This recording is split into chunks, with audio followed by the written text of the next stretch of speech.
مسلمانوں کی سائنسی ترقی جو سو کال گولڈن ایج میں ہوئی ہے، اس پہ کہا جاتا ہے کہ اس کی جو ڈکلائن ہے وہ شروع ہوا امام غزالی کے فلسافیکل انٹرپریٹیشن سے.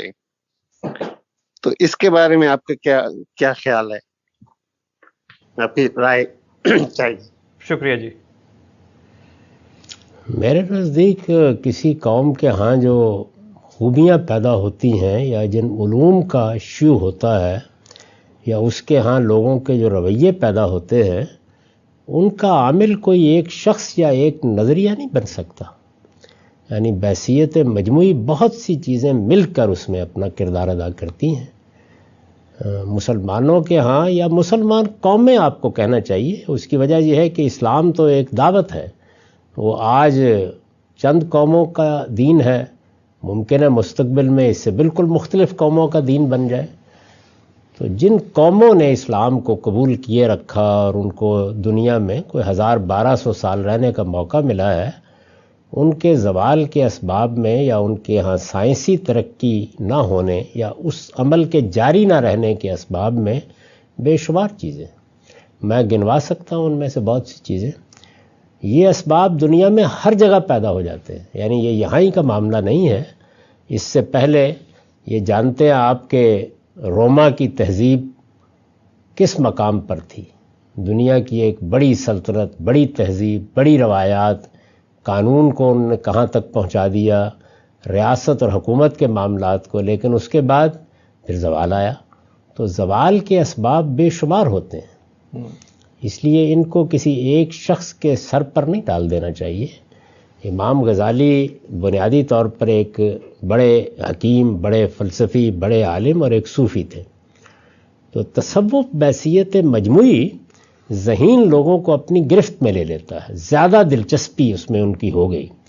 تو ایک عامل آپ یہ کہہ سکتے ہیں کہ یہ بھی رہا کہ مسلمانوں کے ہاں زیادہ بڑے انٹلیکچول یا اعلیٰ درجے کے لوگ وہ یا فلسفے سے دلچسپی رکھتے تھے جو ذہنی ترک تازیوں کا موضوع بن جاتی تھی، اور یا پھر تصوف ان کے لیے اعلیٰ مقام پانے کا ذریعہ بنتا تھا.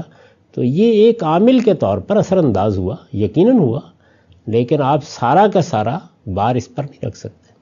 کہنے کو کہا جا سکتا ہے کہ عثمانیوں نے جو اصلاً واریئرز تھے وہ اقداری تبدیل کر دیں جو اس سے پہلے مثال کے طور پر امویوں یا عباسیوں کے یہاں نظر آتی ہیں.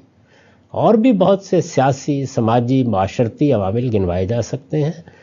اور پھر میرا ایک اور سوال بھی ہے، وہ یہ ہے کہ یہ قصور بیچارے مسلمانوں ہی نے تو نہیں کیا نا. یعنی دنیا میں اور بے شمار قومیں ہیں، یہ آپ دیکھتے ہیں چینی کتنی بڑی تعداد میں ہے، ہندو کتنی بڑی تعداد میں ہے، مشرق بعید کی قومیں کتنی بڑی تعداد میں ہیں. ان میں سے کوئی بھی یہ نہیں کر سکا. تو بعض موقعوں کے اوپر کسی خاص علم یا فن کا ظہور بھی بالکل الہامی طور پر ہوتا ہے. ایک قوم کا اللہ تعالیٰ انتخاب کرتے ہیں یا چند اقوام کا کرتے ہیں اور اس کے ہاں اس علم کا ظہور ہونا شروع ہو جاتا ہے. تو اس لیے اس کو اس طرح نہیں دیکھنا چاہیے. تو آپ کے علم میں ہے کہ امام غزالی نے کچھ اس طرح کا سائنس کے خلاف کوئی مقدمہ قائم کیا ہو؟ کیونکہ ایک یوٹیوب وغیرہ کے اوپر ایک کلپ کافی مشہور ہوئی جس میں ایک حال کے سائنٹسٹ ہیں جنہوں نے امام غزالی کو نام لے کر کے کہا کہ یہ وجہ ہیں مسلمانوں کے ڈاؤن فال کی. ایسا بالکل بھی نہیں ہے. نہ ان کو کوئی سائنس سے دشمنی تھی، نہ کوئی اس طرح کی چیز تھی. اپنے زمانے کے فلسفیانہ فکر پر انہوں نے تنقید کی، اور وہ تنقید بڑی سائنسی نوعیت کی تنقید ہے. یعنی اس میں بہت سی چیزیں بہت قابل قدر ہیں، آج بھی اسی طرح پیش کی جا سکتی ہیں. تصوف اور دنیا کے بارے میں تصوف کا نقطہ نظر، یہ اصل میں وہ چیز ہے کہ جو اثر انداز ہوئی ہے، اور یہ جس طرح دوسرے لوگوں کے افکار سے اثر انداز ہوئی ہے اسی طرح ان کے افکار سے بھی اثر انداز ہوئی. ٹھیک ہے سر.